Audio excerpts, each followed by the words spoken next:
This is John Bailey, the epic voice of Honest Trailers, and you're listening to the Fiveish Fangirls podcast. It's a Fangirls podcast with five-ish people. The tangents and squee will continue. Squee.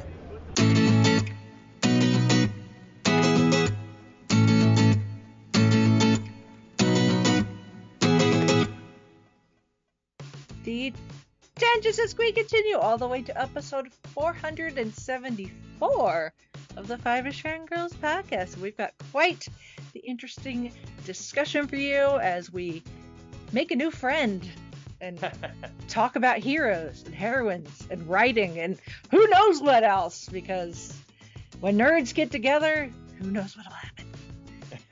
Tangents happen. Yeah. Oh, yes. Yep, that's our tagline. Welcome, Yes. everyone, to this week's episode of the Fiveish Fangirls podcast. So glad you could join us. Let's start off like a Eric with Rachel Taylor and see who's joined us this week. This is Holly from Wisconsin. And this is Rachel in Indianapolis, Indiana. Hello, everyone.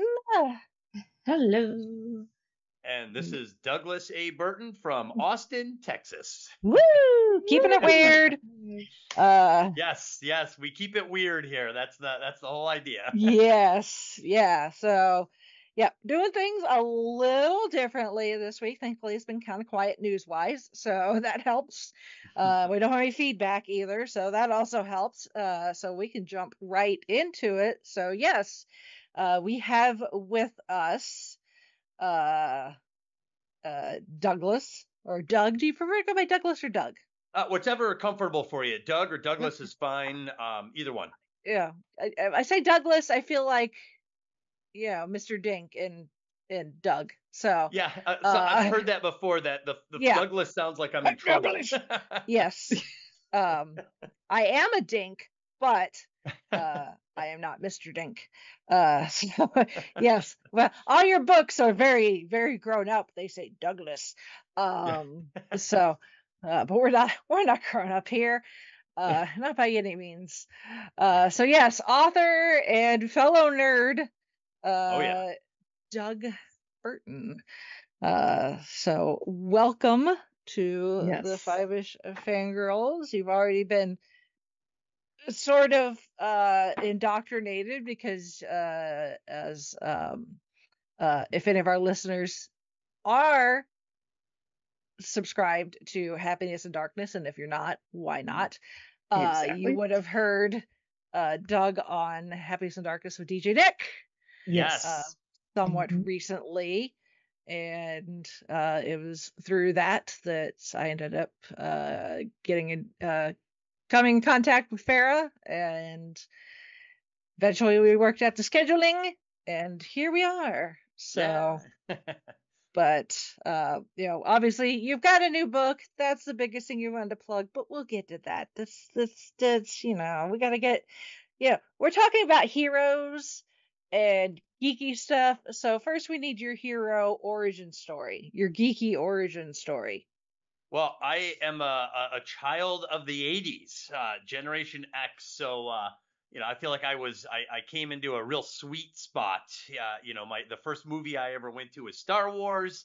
Now, I don't remember it. I was 18 months old, but it was the first my dad took me, and he said I was pretty good for the first half of it. And then I got a little fussy, but that was technically the first movie I went to. But so I was a big Star Wars fan growing up. I was also a huge Star Trek fan, mostly the movies. And then, of course, I circled back to watch the original series, Indiana Jones, all that stuff going on in the 80s. I soaked it up. Huge fan. I became a comic book collector in the 90s. A lot of Dark Horse and Image comics, actually. And then, I've always been a writer. So a lot of times when I'm watching movies or TV shows or reading comics, in some way, there was a backlog, as if I had always planned to use something from these shows to help me write better stories one day. And I finally wrote my first book, which was a historical fiction novel in 2020. And while writing it, it led me to the book we'll be talking about probably mostly today, The Heroine's Labyrinth, which is a nonfiction book about storytelling based on my studies of heroine-centric stories. Very So nice, very nice. those are my nerd chops. Yeah. Very nice, nerd chaps. Spoken as true words. The very common origin story for the children of the 80s. Yes. Uh, Yes. We were spoiled back then. Like, Oh yeah. when you go back and see what was coming out like in June of 1984, it's like there's like Uh-huh. 7 classics. Yeah. You know, and Well, and all the Saturday morning cartoons, come on. oh my Yeah. God, We yeah. were spoiled rotten in the 80s. We Yes. were. I just took my kids to see Transformers 1 because I Uh-huh. loved Transformers was on when I came home from school. And I have to say, I'm not that big of a fan of the movies. I thought they were a little bombastic, maybe, and a little just action driven. Although they did well at the box office, I just never quite got into the films. But this movie was excellent. It was kind of a reboot. The animation was good. It felt like an older school type of storytelling, and I loved it. The kids loved it. It was a great movie, Transformers 1. But that Very stems cool. from, cartoons from the 80s, Mm-hmm. I hear that. Uh, so you cover your interests cover the gamut, so you're well versed in it seems like a lot of probably what would you consider the most popular IPs, the most recognizable out there, and they're popular for a reason. Right. And there's no good way to really segue from pop culture to something more academic, but hey, we're gonna try. Well, there's a relationship between, Yes. the classics. I mean, Star Wars was based on mythology, and Yes. a lot of literature. So, the literature, and I strongly believe that there's a through line from mythology to classic, strong literature Mm-hmm. to bubblegum books and comic books and the pop, the Star Wars franchise, or the big popular franchises. There's something there. They're all stories, and we're drawn to these stories, and it could be Jane Eyre or Raiders of the Lost Ark. There's something going on in the stories that's attracting people for long periods of time, and to me that I'm curious about that. What it is that makes a story kind of resonate for so long like that. Yeah. Yeah. Well, and when if you go and to the interwebs and just Google like the hero's journey, and every article and probably YouTube video out there, while Joseph Campbell's idea of the hero's journey originates back in the 30s and 40s, obviously well before Star Wars, Well, any modern person who's like trying to teach people the idea of Joseph Campbell's, which in itself is something that he took from other people, Star Wars is like the one story that keeps coming up over and over and over again. yes. Because it's so identifiable, even though it's so not because it's so sci-fi, but there's something so human and relatable about not just Luke's journey, because I mean obviously Luke is our de facto hero, but you have these other characters too that come in and out that kind of go on their own journey as well. Totally. Well, and I think that's why so many people identify with the franchise even now, all these years later. Yeah, well, Star Wars, I mean, it's great stuff. It's almost impossible to turn it on and not get sucked in at some point to something going on there. And it's lasted. It stood the test of time for a reason. Even the prequels, which all of us were like, what the heck? There's some parts of that have aged well, and a lot of the spin-offs they're doing these days tend to come from the prequels, surprisingly enough. So, there's a lot there. There's stories about, the prequels is about the fall of democratic institutions, the rise of evil in daylight. There's a powerful story there, even if the filmmaking is had some questionable, or even Mm-hmm. the dialogue was certainly questionable at times, but the story itself is actually extremely powerful, and I would say merits the stuff of mythology. Mm-hmm. So and I will say too, one thing that's really fun, and maybe we'll get to it today, but A New Hope actually follows a huge chunk of the heroine's labyrinth story structure through Princess Leia. And the more I've studied it, looking at her, the more I'm like, oh my God, there's like a whole second frequency to pick up on in A New Hope. And it makes me wonder more and more if that's part of the successful ingredient to Star Wars as well, at least A New Hope. Mm-hmm. Because there's a lot going on with Princess Leia there that may not have been evident. Luke doesn't even come into the movie until the 17th minute, and Yeah. Vader has almost nothing to do with Luke Skywalker. If you watch A New Hope, he's Leia's villain. It's Leia and Vader, and Vader and Leia until the very end when it becomes Obi-Wan up here. But Vader is Leia's villain. He almost has nothing to do with Luke Skywalker in A New Hope, which is shocking when you think about it, but it's Mm-hmm. true. Yeah. So I thought, yeah, before we get into your new book, for any of our listeners who may not know, um I think it would behoove us to at least do maybe a Cliff's Notes of the hero's journey, and Right. so that we can kind of compare the two. Obviously, I mentioned Joseph Campbell, although there's a more modern version by Christopher Vogler, Yes.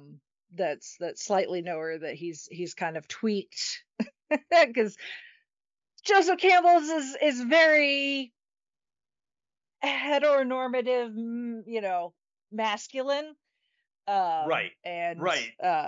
It was just looking at the breakdown of like the 17 steps, and it's like, it's very obvious in there that it's like the temptress and the love interest and that, it's like, okay, that's right. obviously, Yeah. So that's a big part of storytelling, but right. But you don't want to be boxed in by something yes. either. You want options, and I would say one of the criticisms of the hero's journey is that there's a male centrism to it. It does seem to have its origins in a hunter warrior style arc. You depart from the native culture, you encounter trials and tribulations on the road. There's a lot of monster combat. There are threshold guardians. So yeah, just to take a step back, you mentioned Joseph Campbell. So he's he's called the comparative mythologist.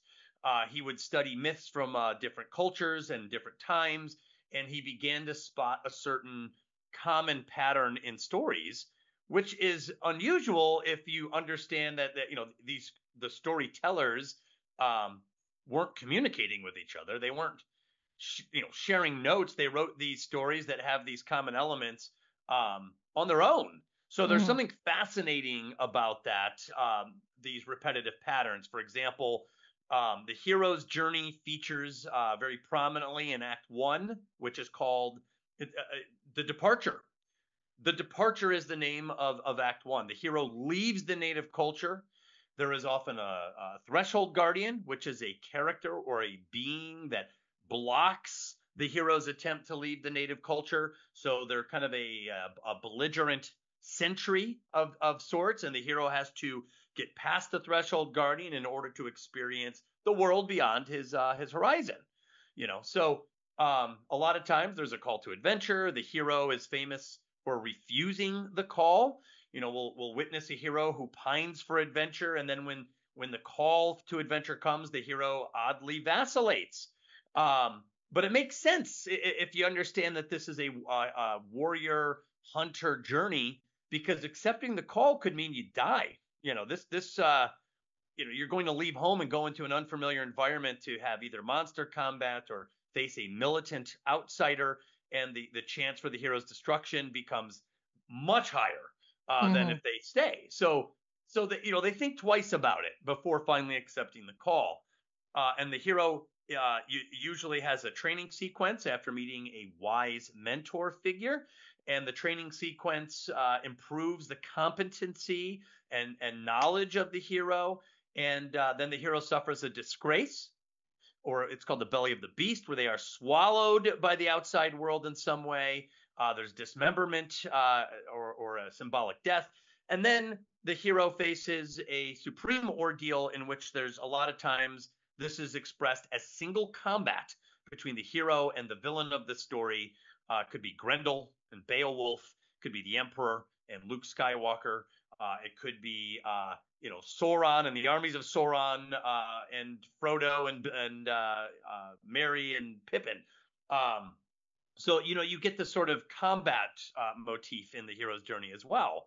And then, of course, in Act 3, the hero returns. So you have a departure and you have a return, and the hero brings back some sort of a boon and is often recognized and rewarded for the heroic efforts that they have done to save the culture. So that's the hero's journey, and for decades, I would say, it was presented as this is the only model for storytelling. That your story should follow the hero's journey, and of course, as people took that advice seriously, they ran into some problems. And I have read blogs, I have spoken to people that the hero's journey doesn't speak to them in some cases. Women, a lot of women will say that they sense the male centrism to it, and it's harder for them to connect to it. And so, like you said, Christopher Vogler enters the picture, I believe, in the late 90s, and what he did was he kind of stripped out some of the overtly male-only elements to the hero's journey, such as, like you said, woman as temptress. That could be seen as something that's not a universal trope, right? Mm-hmm. That's separate. That starts to put a distance between someone who may not have this issue in their story, right? So he kind of cleaned it up and universalized the hero's journey, and he doesn't feature so much a perfect departure and return, although he simulates it with a transfer into a special world and a return to the ordinary world. That's kind of his thing. So, but there are still criticisms of the hero's journey, because although Vogler has vastly improved and universalized it and made it accessible, I would say, to a lot of writers, it's still rooted in the hunter-warrior origin. There's still this hunter-warrior beginning point for the hero's journey, and I think that has been a problem in some cases for some writers. The hero's journey has worked and will continue to work for writers, but it's certainly important to understand that it's not the only option, and that it's, believe it or not, in my opinion, I think it's kind of a rare structure, and I think that kind of helps explain why it might feel so epic, because to depart your native culture and face a militant outsider like this and then return, that is kind of a pretty big task, and it doesn't happen to all of us. It certainly never happened to me. Mm-hmm. So it's a pretty limited, but it is a timeless arc, and it will likely still continue to some extent in some form. However, I think it's important to recognize that it's not the only arc, and that there are other options for writers to consider, even if you're writing a memoir. I remember talking to some people who wrote memoirs, and like, the hero's journey absolutely does not structure my life, and it can be disappointing if you feel like, what you're writing doesn't fit into this one model. So that's kind of what it is and what its limitations are. Yeah. I know I've seen and heard things that, try to give, at least, Campbell's version, make it seem less rigid, being like, well, not everybody's going to go through all 17 of these, and Right. They might go in maybe a different order or whatever, which, yes, is true. Not everybody's going to hit every, you're just what your description. I'm like, obviously thinking Star Wars, and then my mind went to Frodo and Lord of the Rings, and it's like, well, Frodo was not a hunter warrior. It's like, but he did learn to fight, and but he certainly needed hunter warriors around him. Yes. Yeah. Yeah. So so it's not a copy and paste, apply all, but it's definitely one of those that it's just, and that's also one of the criticisms that I've seen about Campbell is that that his thesis that he came up with was slightly skewed because of the works that he was using as his references. Right, that's right. But again, at the time period, his access to what comparatively we have now, I gotta give him a little bit of. And I think that our culture has changed. Most of us speak to a wide range of people that probably he was not experiencing. So, most of his stories, if not all his stories, at least most, were stories about male protagonists. So, so you have to ask yourself, did he study Jane Eyre? Certainly available to him. Was he looking at Pride and Prejudice? Was he looking at these other stories and saying, these are heroes? Obviously, it applies here too. Because I would say that you would have to really shoehorn some of this to make it work for Jane Eyre and Pride and Prejudice, like some of those classic works, Gone with the Wind. You could, like I said, you can make the case. There's certainly a hero's journey interpretation to some of these stories. I have read them, but they just don't fit neatly. You have to sometimes almost pull a muscle to make it fit into one of the steps. It might be worth it to even discuss what an archetypal design is. Yeah, absolutely. Briefly, okay. just so people know, because you said something I thought that was really important. You said not every story is going to fit like all 17 steps, for example. But like a step, I call and we're speaking the same language. Just I call it an archetypal design. It's a pattern in stories that has certain features that are recognizable, and this is what I love about archetypes, they're expressed differently in different stories. So like the slaying of the supreme ordeal where the hero slays the dragon, right? You might get St. George or Sir George slaying an actual dragon. You might get somebody attacking King Kong, in the biplane. But you get it's the same scenario, but it looks very, very different. And that's where I think a lot of creativity comes in and the uniqueness of a story comes in, that an archetype, although it's the same under the hood, so to say, can express itself in this wide range. Luke Skywalker blowing up the Death Star is a new knight slaying a different type of dragon. The dragon is a culture annihilating entity. That's what it is. It has a stream of fire that it can breathe out and destroy the safe havens of civilization. It's a culture annihilator, and the hero has to face this thing. That's a very dangerous task. So it is interesting to see, or Neo fighting Agent Smith. None of these look the same. The stories are very different, and yet the archetype underneath is very similar. So that's what an archetypal pattern is. The hero's journey famously has, I think you said there's actually 25, and then they narrowed it down to 17, and I think Vogler got it down to about 12. So, but what those 12 things are the archetypal patterns that repeat in different forms across a wide range of stories. And not entirely sure if this is the right place to put this question, but it was something sure. I thought of when I was listening to your discussion on happiness and darkness, is the idea of maybe we can use this to work your way into your heroine's side of the coin for this, is these archetypes, the steps, whatever terminology you want to whatever give them. Term. Yeah, it's just, I think that probably just comes from whatever background you have, whether you're a writer or whatever. But these storytelling beats that because one of my things, Yeah.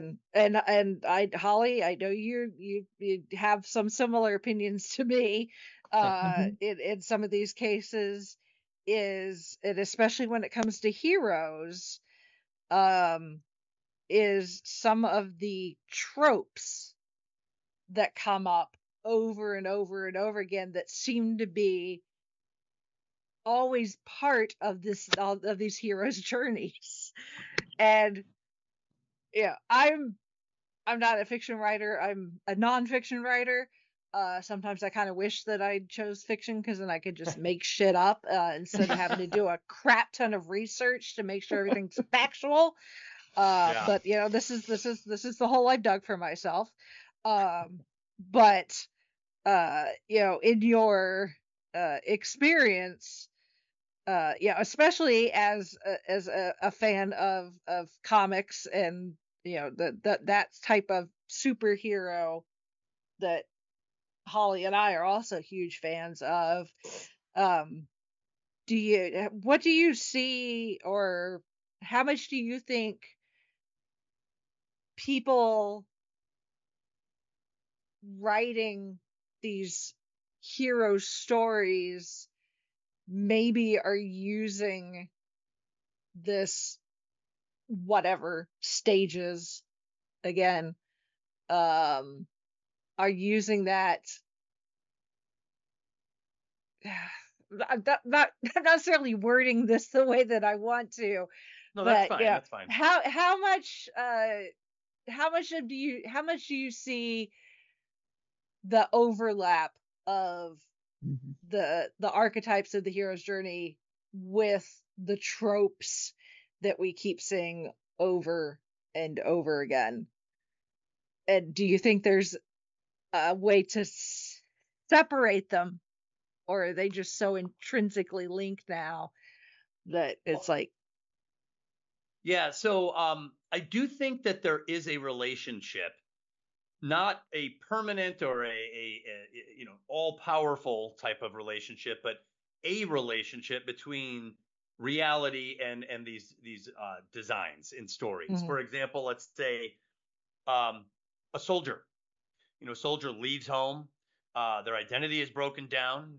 They're trained heavily for competency. And hopefully this doesn't happen, but obviously it does happen. They're sent off to fight in a war, usually against a foreign military. And obviously, hopefully that soldier comes home to us. And you'll hear a lot of soldiers that come back, they're not the same. There is a PTSD factor because the events are very traumatic. So this has been true. This it will happen again sometime.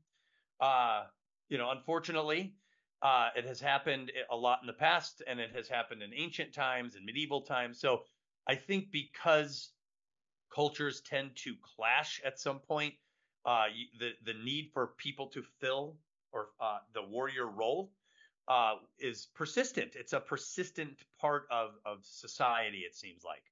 And Yeah. so you don't have to be a male to fulfill the warrior role. Women can, and still do fulfill the warrior role. And I think if they fulfill that role, they would feel some connection to something like the hero's journey. Their journey would be very similar to the hero's journey. I don't think these are genuinely gender exclusivist. Yeah. I definitely don't think that. I do think that there are patterns, and if you go one route, whether you're a man or a woman or anything in between, the pattern will start to develop along the hero's journey, or possibly other different arcs that I'm proposing one that I have seen repeat by studying heroines.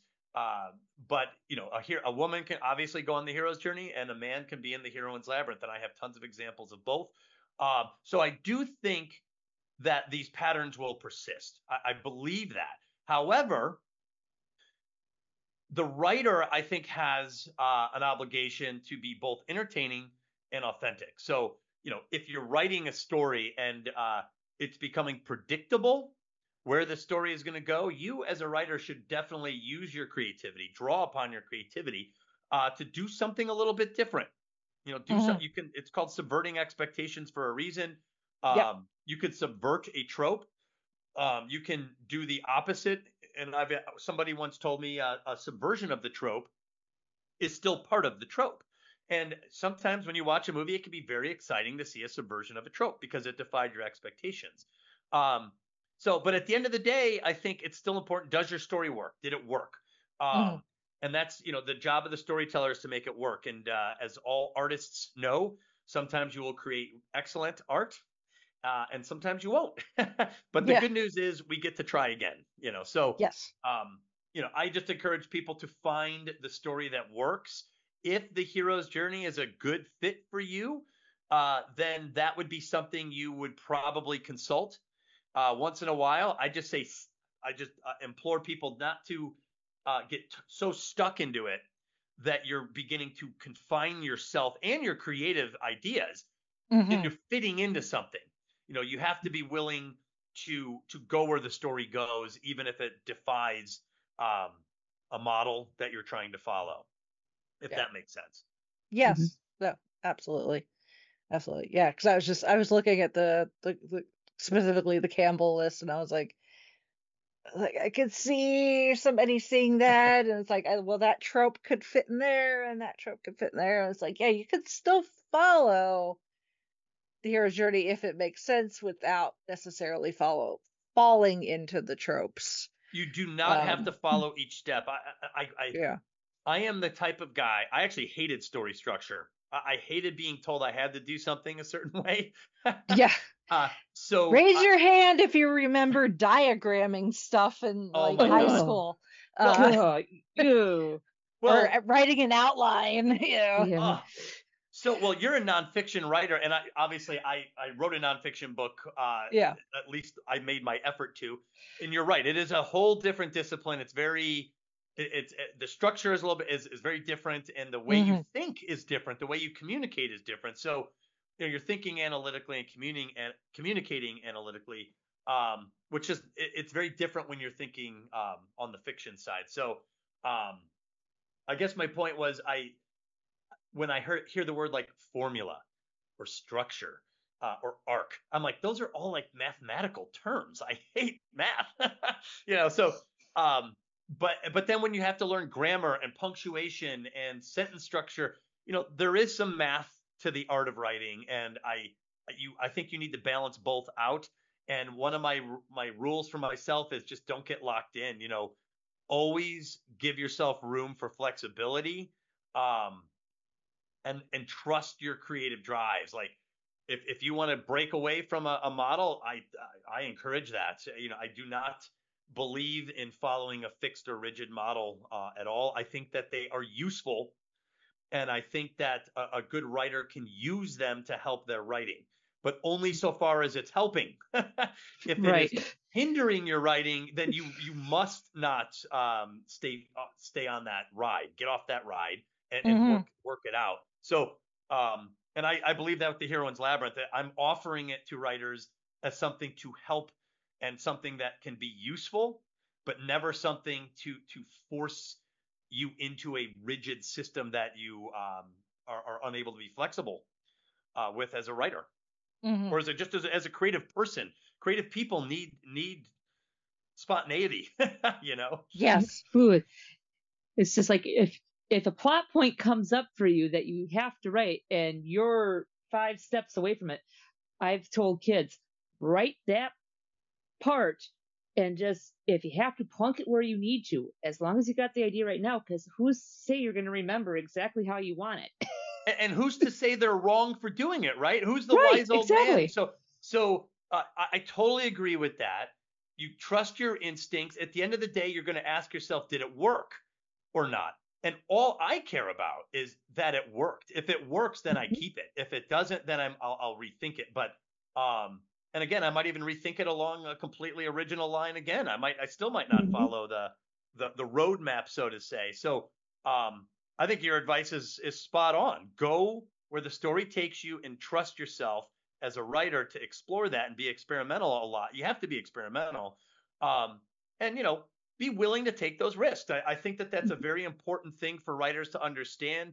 A lot of writers want the story structure to do all the work for them. And if you do that, your story will sound like that. It will sound like you have followed a model and not, it'll lack the splash of your own spontaneous originality, Mhm. I guess my thing is too, when you're writing, what'll happen is, a lot of writers write these archetypal designs unconsciously or subconsciously, I should say. So my thing is, while you're rereading your work, you're like, oh my God, this is a wise guide, or oh my God, this is a threshold guardian. You might even discover that you put it in there on accident. So my advice is, when you discover that you've accidentally, organically stumbled into an archetypal design, that's when you should go in there and look to see if you can expand it, because you've stumbled into something that's going to resonate with a lot of people in most cases. So, if you can look back at what you've done and see that archetype in there, see if there's a way to expand it, and see if there's a way to kind of build it out a little bit. I've had great success with that, by the way, where I've gone back into my story and I've built out something that turns out to be archetypal, and the scene usually, not always, usually benefits from that. Mhm. Yeah, my follow up to that was going to be, based on your experience writing your novel, Faraway Bird. Is that do you have any good examples, for any of our listeners that may be fiction writers? Again, I don't know Yes. the first thing about fiction. Hey, I'll tell you, I sympathize more with you now than ever before, now that I've attempted a nonfiction book. Yeah. Bravo, because that is no joke. It took me 4 years. Yeah. It took me 4 years, because just to organize your thoughts, it seems like it's easy. It is not easy. No. I feel like I'm writing my master's thesis all over again. Really? Yes, that's what it feels like. Yeah. Well, you realize, you understand this now probably way more than me. You'll come up with these ideas in different branches, and then you're like, wait, this idea actually belongs over here, and this belongs over here. You're like, oh my God, this needs to be organized. And that is no small thing, to organize your ideas into something completely coherent like that. It's actually very difficult. Yes. But to answer your question, yes, I started writing Faraway Bird absolutely doing what we were just talking about, which is to trust the hero's journey implicitly. I was like, okay, hero's journey, Empress Theodora, because the hero's journey is a growth arc. It is. If your story follows that pattern, your character will experience growth. It will happen. The question is that the growth arc for your character, right? So I'm writing about Empress Theodora. She's a Byzantine empress, arguably the most dynamic, the most impressive Byzantine empress ever, and in my opinion, one of the greatest historical female characters of all time. I've really fallen into Empress Theodora's story, and she wrote some of the first women's rights 1,500 years ago, at a time when it absolutely should not have happened. I don't even know.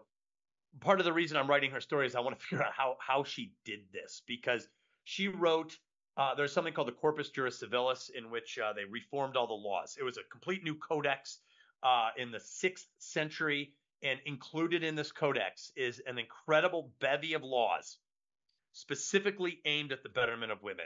And Theodora is standing right on top of these laws. This corpus is considered foundation documents to the Western legal tradition, and it's even part of international law. And if so, then Empress Theodora was standing there at this critical juncture within this legal codex, writing what are some of the first women's rights articulated in legal terms, defined in legal terms. So, but she was a prostitute, right? So she has a very amazing story. So anyway, she has real biographical details, and I wanted to tell the story, and I also wanted to undo what I think is defamation of her by male historians over the last several years. They say some things about her. If you read the stories about her, they're very lewd, very salacious stories, and when you read them, you will not forget them. I promise you. They're colorful. And my problem with this was that as you could be very impressed with her as a historical figure, but you'll inevitably uncover these other stories, these stories about her in her checkered past. And of course, once you read them, you're like, oh, yikes. So I was like, you know what? I want to tell a story that addresses that and destigmatizes her in a way that's believable, and that people can hear these stories and no longer be so turned off by them, and then hopefully recognize what she did as an empress that's so noteworthy. So my whole goal was to follow her biographical details in telling this story, and I was going to use the hero's journey to do this. I have been criticized. I've read some of the reviews. Fortunately, they're mostly good reviews, but there are negative reviews, and of course, those are the ones you really focus on. But something like, oh my God, typical male, how crazy of him to think that a woman's story would ever follow the hero's journey, and that was like a deal, that was like a non-starter for them that I even thought this. So,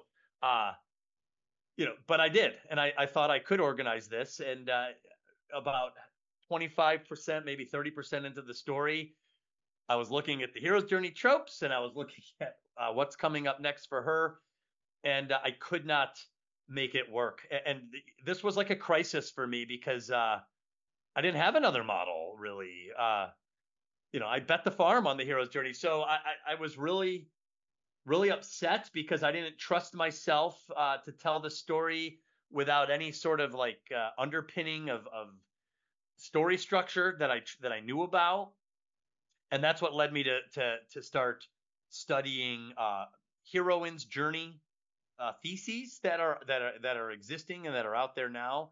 I've read blogs on what other people have done, when the hero's journey doesn't work, and then I decided to just start from scratch. I literally read, in some cases, reread several heroine-centric stories. Memoirs of the Geisha was one of my favorites, actually. It's a beautiful story. I read Gone with the Wind, Their Eyes Were Watching God, Jane Eyre, Pride and Prejudice, Anna Karenina. I went back and read all these stories. I watched all these movies, and I began to take notes. And that's when I saw things that I never saw before that were not heroes' journeys. So I was like, that's different. That's new. And I would just start taking notes, and these notes developed into what I would only dream of being able to find, which was real patterns that I had never really heard before. And so I used those patterns to tell the story of Empress Theodora in Faraway Bird. And obviously, to my joy, the book, it's a multi-award-winning book. It's done very well, and I've had a lot of people say very complimentary things to my face after having read it. And as a writer, when someone really appreciates your work, there's nothing better, Not just as a writer, but any sort of creative. Any art. Yes. That's right. Anytime you make something, you're essentially taking a piece of yourself. Yes. And if you decide to share it with the world, you're sharing a piece of yourself. Right. And that is very scary. It's very scary, and that's probably why negative comments hurt so much, Yes. You might have 50 5-stars and one star, and your mind will bend around that 1 star. You're yes. Like, oh man, like exactly. I totally didn't read, like I failed here, And so anyway, it is vulnerable to put yourself out there like that, and then for someone to say, this is not good. So it's like, yeah. But I think that's just reality. And I think, I think as an artist, you have to try to have some thick skin. But I think if we're all being honest, even if you have thick skin, some things are going to get to you. Oh, yeah. It still hurts. Yeah. Yeah. At the end of the day, you're only human. So, yeah. Yeah. That's true. But yeah. So obviously all of this is kind of snowballed into you writing, your new book, your nonfiction, the Right. Heroine's Labyrinth. So, uh, without obviously we want. I know on Happiness and Darkness, you said that this book is really the intended audience is authors. But there's some people out there that may still want to read it that have no desire to be an author whatsoever. Right. So there. So we don't necessarily want to spoil anything per se, but can you give us kind of more of a broad, like, what are some like major differences you saw in the heroine's labyrinth versus the hero's journey? And why did you use the term labyrinth and not journey? Yeah, that's a great question, because, and this will answer both of two of your first questions. One was, what were some of the major differences, and why did you call it a labyrinth instead of a journey?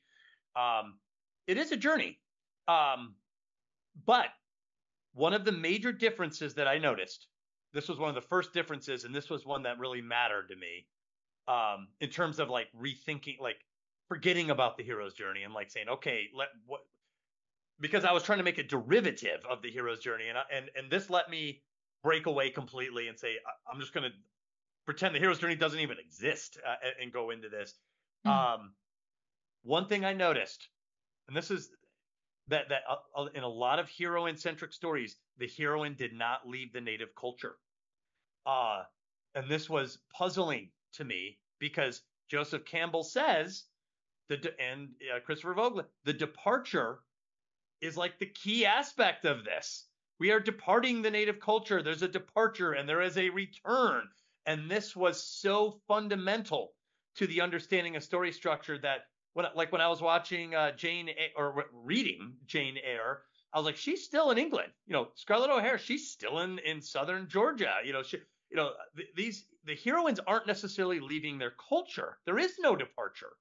So I was like, well, that's a big difference. That's a big thing, because if I am leaving my native culture and I am experiencing the exotic wilderness of liminal space, they call it, forest, desert, sea. I'm not on the Pequod getting ready to fight a white whale in Moby Dick. I'm still at home. Mm-hmm. Well, that's a big deal to me, because the conflicts are coming from people in a place where you're supposed to feel safe. Your home, your home environment, your job, your work. The fact that these conflicts and very complex conflicts, by the way, are all being generated in a relatively limited space, to me was fundamentally and existentially different in terms of what your lead character is experiencing. And I think using hero's journey language to address that was a mistake. So I wanted to rethink that, and I chose the word labyrinth, because although the heroine will go on a journey of 1,000, paces or 1,000 miles, she's not necessarily going far from the center. A lot of scenes will be revisited, same place over and over again. And I do think that is not just kind of different. I think that's fundamentally different. It's a big, and I've experienced this, and I'm sure you have too. It's one thing to go out, on vacation and have someone, I've been abducted by a cabbie before. so you're like, and I'm like, oh my God, that's traumatic. That's scary.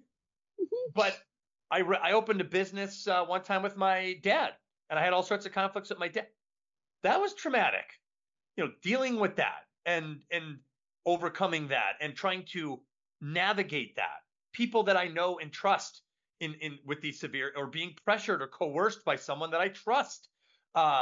Those are very different experiences, and I think that I wanted, it was very important for me to separate those two experiences out, and start to focus on what it means to stay home and deal with conflict there. So that's where the labyrinth comes from, and that one fundamental shift really opened my eyes and changed my opinion of where our character's going and what she might be or he might be doing as they progress through the story and what they're up against and what they're trying to overcome. They're not facing militant outsiders. They're just not. This is not about single combat or monster combat or the meeting a wise guide in order to get training for competency. Not that competency doesn't matter, but it's just not emphasized as much as you might find in a hero's journey story. So from that shift in thinking, I began to see stories differently, and that's one change. And I would say this led me to the next fundamental difference, which is the type of villain that your lead character is really up against. Interesting. No, and the idea of just the image it conjures in your head when you say, journey versus a labyrinth, you think of, I mean, a journey is, quote unquote, a straight line that's, obviously not very straight. All you gotta do is look at the people that have bothered to actually like map out and figure out like how many miles Frodo and the the Fellowship actually walked. Throughout their entire ordeal. It's not a straight line, but I mean, eventually Frodo did make it back to the Shire. So it took a while, but he got there. Meanwhile, a labyrinth, I mean, if you're a certain age, obviously you think of Sarah in the Labyrinth, the David Bowie movie. Oh, totally. That's a classic. Yes. It totally fits. Yes. Where, she is dropped into this place in this adventure, and it's not a straight line. It's not a straight line by any means. There is a path to take, but she has no idea what it is. And so therefore she encounters a lot of literal dead ends and booby traps and false starts and false ends, and meets some wise people and some not so wise people, and some people that are out to do her dirty, and then some people that different character personalities and stuff. So it's this real twisty, turny, she doesn't know if she's coming or going, and all of this stuff. So yeah, it's almost a it's a more, I don't want to say complex, it's just a different type of complexity. Well, it's multi-linear. And I know you probably don't want to say it's more complex, but in some ways it is. Like, for example, and I'm not saying that the heroes have it easy. I'm not saying that. But it is complex, because when the heroine makes a decision, everyone's watching. Everyone sees what she's doing. So, unlike the hero, now he could get killed out there, but the social impact of his decisions is almost non-existent in his whole situation. He's in a more of a survivalist situation, let's say. Whereas when the heroine chooses, let's say, one suitor, right, over another, this causes havoc in her life. It's amazing what can happen with just the decisions heroines tend to make in their stories. So to me, the labyrinth is a metaphor for sociocultural conflicts. So the walls you see in the labyrinth, to me, represent barriers that heroines have in their stories. They might be told, you can't do this.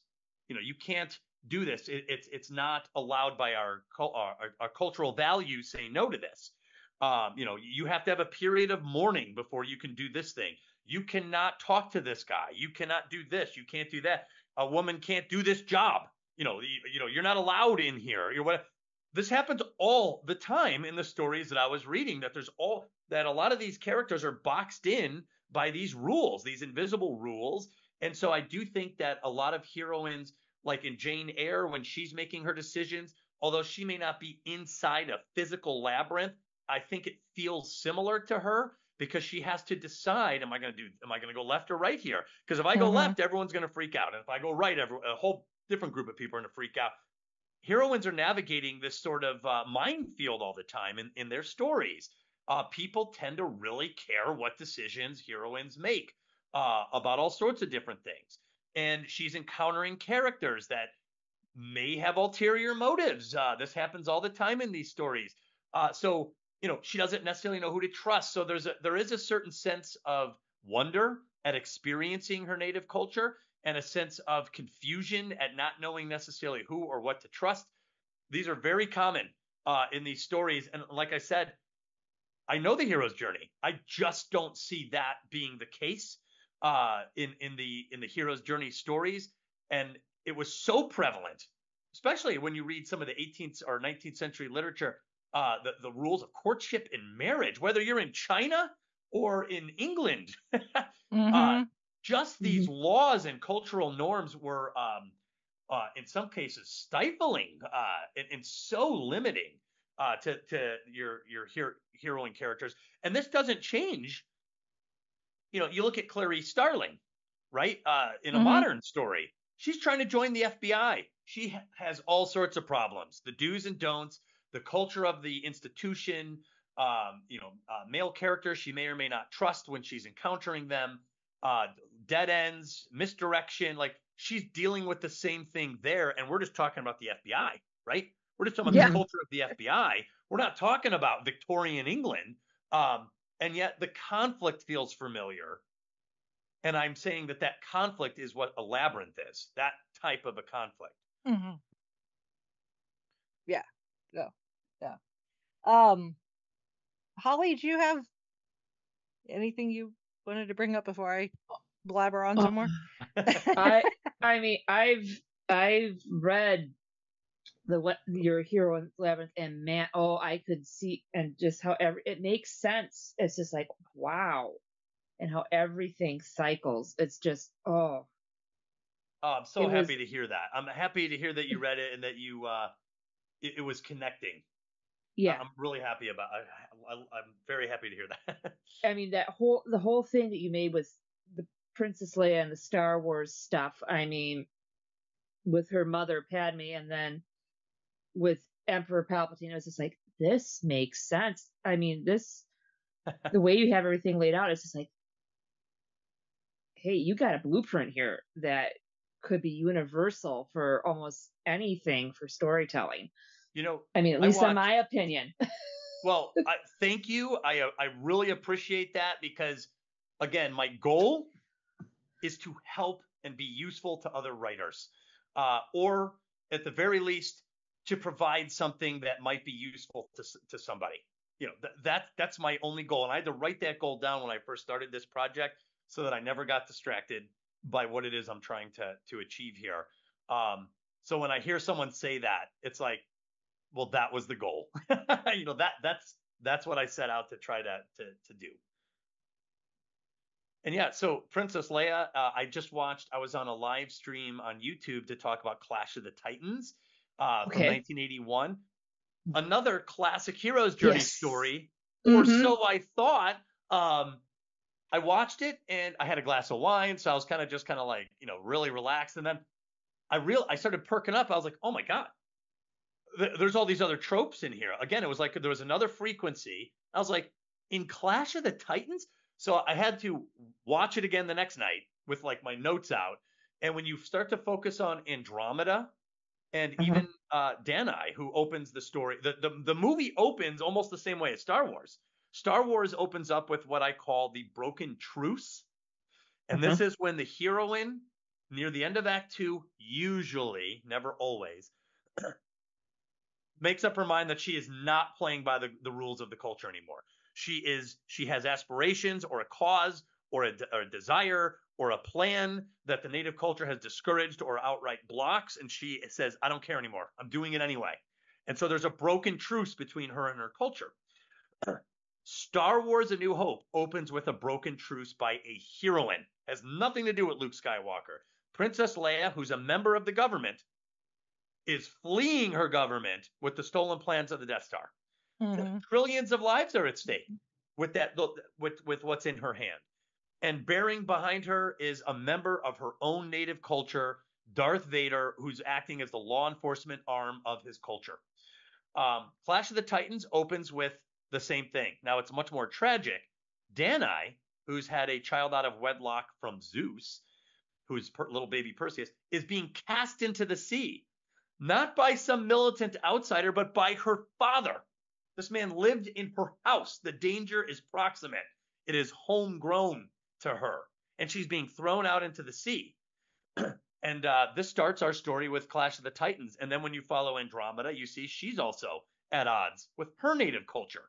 So there's all these stories that The Matrix opens with a heroine. The Matrix opens with Trinity fighting the law enforcement arm of her native culture once again. Thelma and Louise the whole story is a broken truce. All those cops coming after them at the end, they're bearing down on her too. So when you start to internalize the patterns, you'll start to see them. And what's important to me is that I think these all mean something. I think there's a lot of wisdom and like information in these archetypes that we can learn from, male or female. It totally doesn't matter. Like, when a heroine is doing something or dealing with these things, she's modeling behavior that we can learn from. And I think that's why these are so important. And you've got my brain going like, oh, there are some rabbit holes. And by the way, we do not have time for this right now. Well, just so you know, the term rabbit hole comes from Alice in Wonderland. Yes. Right? Yeah. It's a labyrinth hidden in her backyard. Yeah. Oh my goodness. We would have to have you back on. Yes. Well, and just so you know, I know that the idea is I'm plugging the book, but to be perfectly honest, I really do love talking about this stuff. So I enjoy the conversation more than plugging any book. So if you wanted to have me back on just to talk about it, I'm totally game for that. I really enjoy the conversations because it's fun to explore this and look through a lens that it wasn't there before for me, Yeah. Because I mean, the questions that I was coming up for you were somewhat set in where my mind is right now for the research I'm doing for my own book. Because my book is all about authenticity through the lens of female geeks, and nerd culture specifically from the female perspective. Ooh. So I'm diving into a lot of feminine history and in the geeky realms, not necessarily not just your stereotypical, because my personal definition of a geek or nerd is just someone who is extremely enthusiastic about something.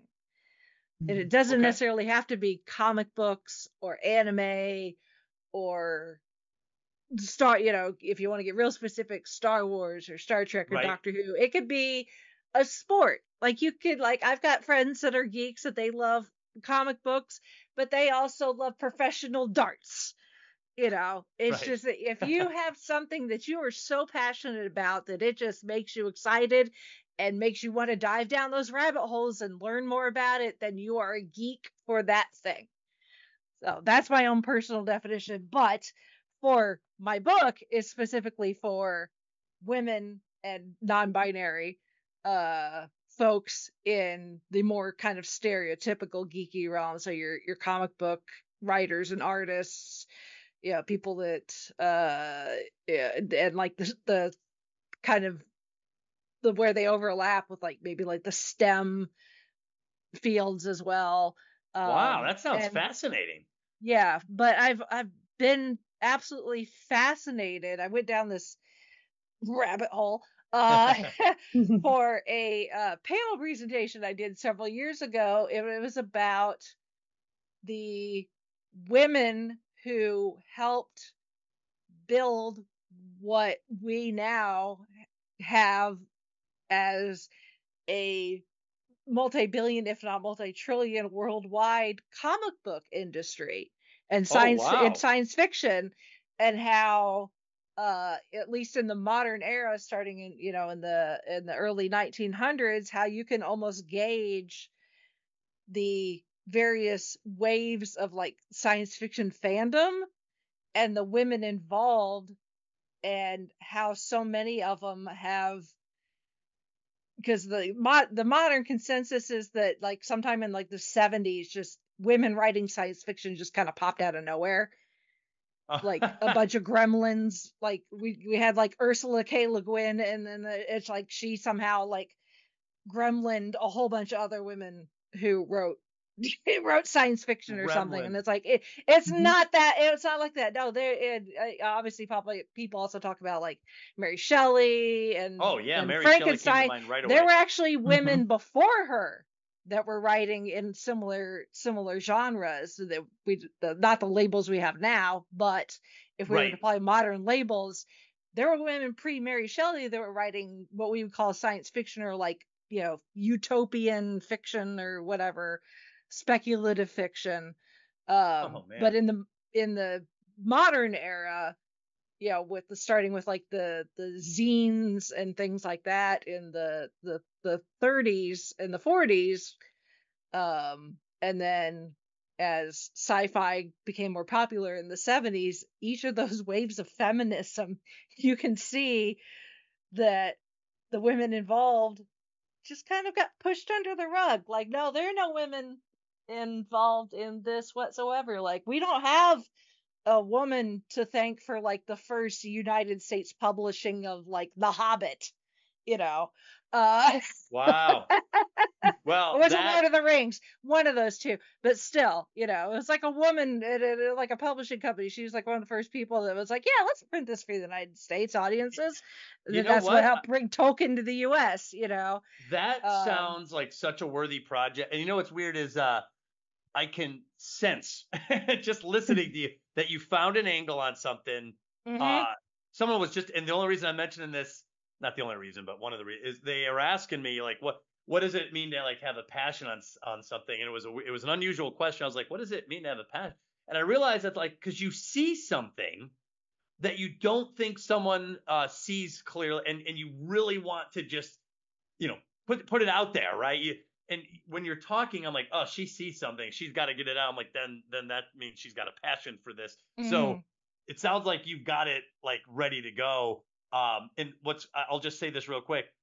I've noticed myself incidentally, like you're looking hard for it. I'm kind of just I'll do research here and there, and I'm like, oh, there was like you said, oh, a woman published it, or like, oh, a woman ran. I was like, oh, dude, like there's women all over the place. So I know what you're talking about. Like you said, I've been under the impression that it was all men all the time, but I am constantly reminded that is not true. Yeah. And one of the questions I was going to ask you, we're getting running into, we're at over an hour already. But one of my questions that I wanted to ask is if you have seen a difference in when you're looking specifically at your heroine stories, if you see an approach, if you see a different approach, if the story that you're looking at is authored by a man versus a woman. Sometimes, never all the time, because you're always going to be surprised. You're always going to be wrong with your biases, right? You might have some biases. You're like, oh man, I was way off. But sometimes, sometimes I'll say something like this. I'll read. I'm like, oh wow, this story is really focused on like authenticity, for example. And I'm like, oh, a woman wrote it, because like in the heroine's labyrinth, authenticity is, I believe, one of the prime values of the story arc. It's amazing. It's not a surprise that Wonder Woman's lasso is the lasso of truth. So like authenticity, honesty, realness are high values in these stories. So sometimes when I am encountering a certain work, and you actually used the word yourself just a second ago, you said authenticity. I will say, I am not surprised that a woman wrote this, because this person is putting a high value on the authenticity angle of this story or this idea or this article. So yeah, sometimes I'll find myself saying things like that, but you never want to get boxed in, Yeah. um, to you don't want to create new stereotypes either. But Yeah. I will see what I think of our familiar pulses, I guess you could say. Um, like a feminine spirit behind it, and I smile. I just smile. I'm like, I think I understand something there. I think I get it. But obviously men care about authenticity as well, and a man could easily make that the focus of a work as well. But Mhm.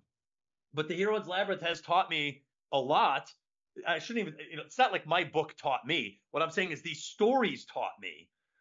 It made me think about things differently. And so I see values. There are values in every one of these archetypes. Like I said, authenticity matters to heroines a lot.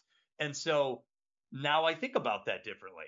When someone says the word authenticity, or as long as they're telling me the truth, I'm like, yep, I think I understand where that's coming from on some other level. So, and that's one of many things. But yeah, I do sometimes feel that there is a difference. I think there's just a different approach in general terms sometimes between what a woman might be looking for or at, and what a man might be looking for or at. And then just one more disclaimer: never always. Yes. Yeah, Yeah. Again, it's not one size fits all. it Uh, never is. yeah. I mean, that's the nice thing about it, though, too, is that gives you the freedom to, you know, be like, I'm gonna go off in this direction. That's Yeah, I the love it. See, nice thing about it. and I want to just say I don't think like, this is not the answer, right? The heroine's labyrinth as a Yep. it is an alternative to the hero's journey, hopefully that you will find useful and interesting, that will help you in your storytelling, or at least just something to think about, like food for thought. That's really what it's meant for. And I'm not trying to stand here and say that I've discovered like fire. Yeah. um, this was useful, and in fact, I never planned it to be a book. These were notes for me to finish my story, and when I shared them with other writers, it became apparent that there was really nothing quite like this before. So I was like, I'm just going to write it down, because if this stuff helped me, then it might help others. So um, that's the spirit where it came from, I guess. Hmm. No. And yeah. Hopefully I'll get the chance to sit down and read it myself. I haven't had my chance to get my hands on it. I realized uh where I live, outside of the capital of this state, which is not it's a decent sized city, that I have a good number of independently owned bookstores that sell used books, Awesome. but I don't for new. Wow. Oh, Wow. And That's surprising.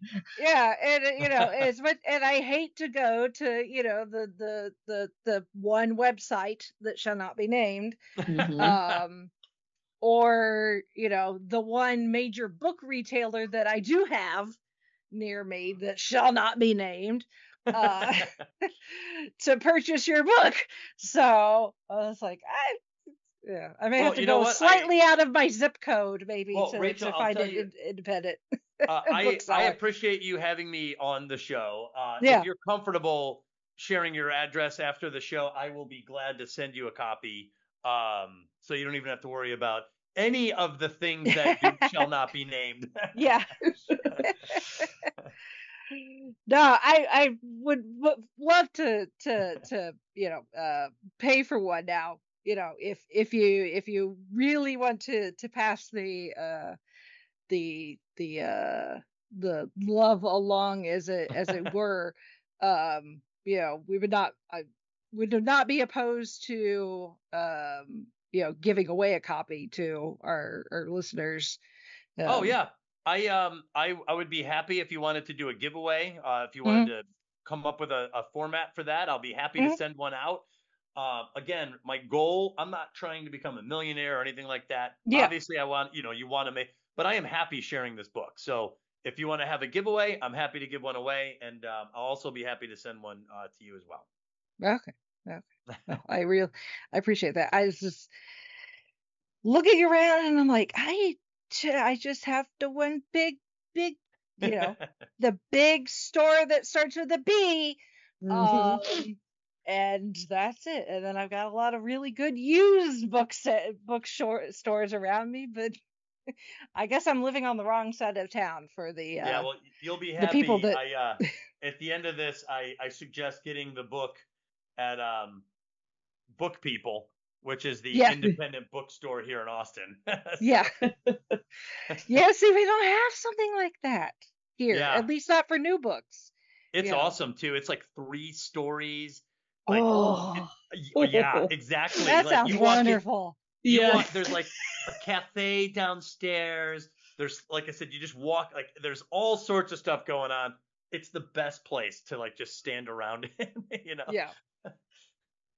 Yeah. Well, we'll use that as our segue into your shameless self-promotion. So if folks do want to read more about you or follow you on whatever social medias you use, it changes on a daily basis what's popular. Yeah. Um, where can folks find you? I actually recommend checking out my website, douglasaburton.com. I have a video that I made. It's only 6 minutes, and I'm really proud of this video because there's about, I don't know, 50, maybe more examples from films that outline the first archetypal design, which is the labyrinth. So you can see with your own eyes, like all these films, like one after the other, how it relates and how labyrinths manifest overtly or covertly in the stories. And so that's a fun video to watch. There's that. You can also follow me on Twitter or X, I guess. And I also have a Facebook following, but Facebook seems to be the one that no one ever goes to. Yeah.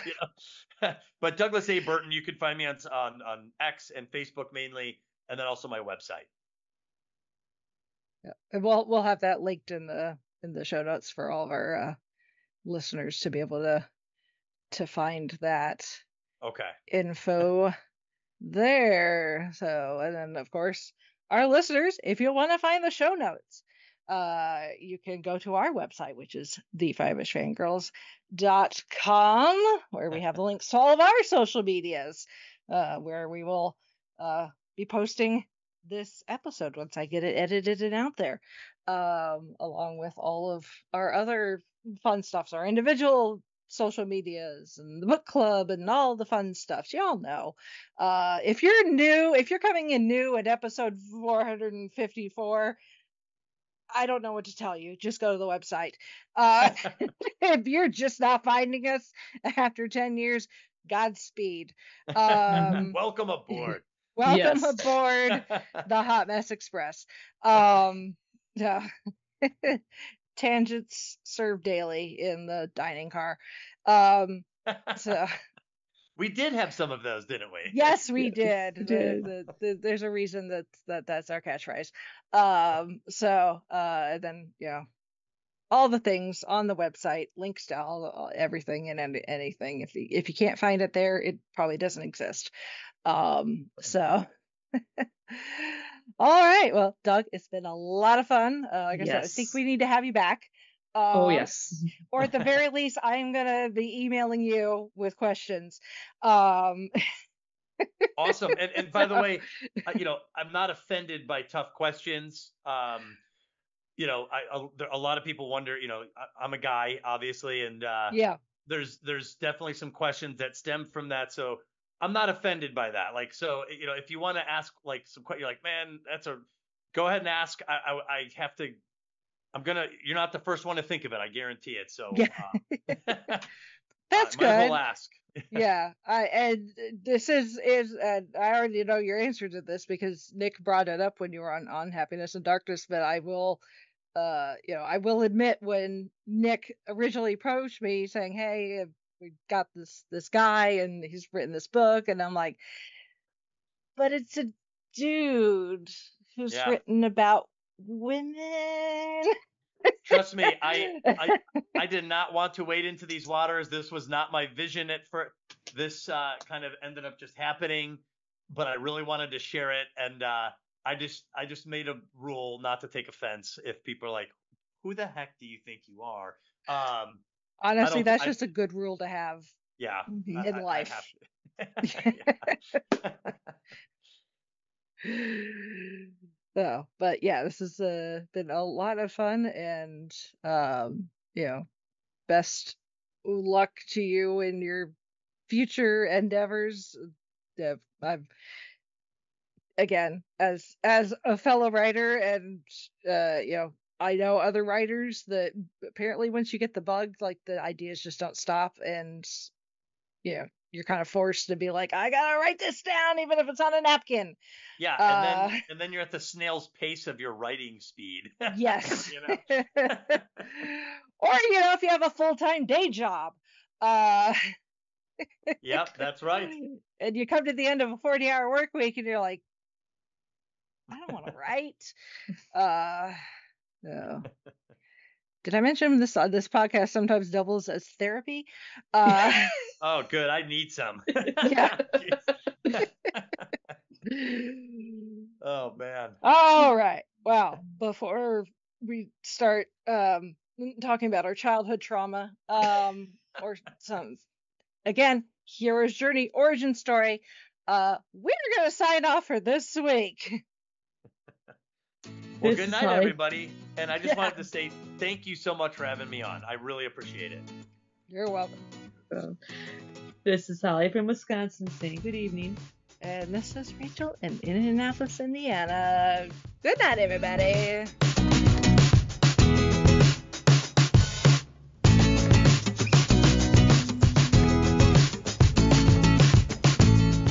Thank you, our Fiveish fam, for joining us on this week's geeky journey. If you enjoyed the show, don't forget to subscribe, rate, and review. Stay connected with us on our website, thefivishfangirls.com, and follow us on most social media with @FivishFangirls. Plus, check out our nonprofit, Fangirls Give Back, to see how we're making a positive impact in our community. Until next time, stay nerdy and let the squee continue.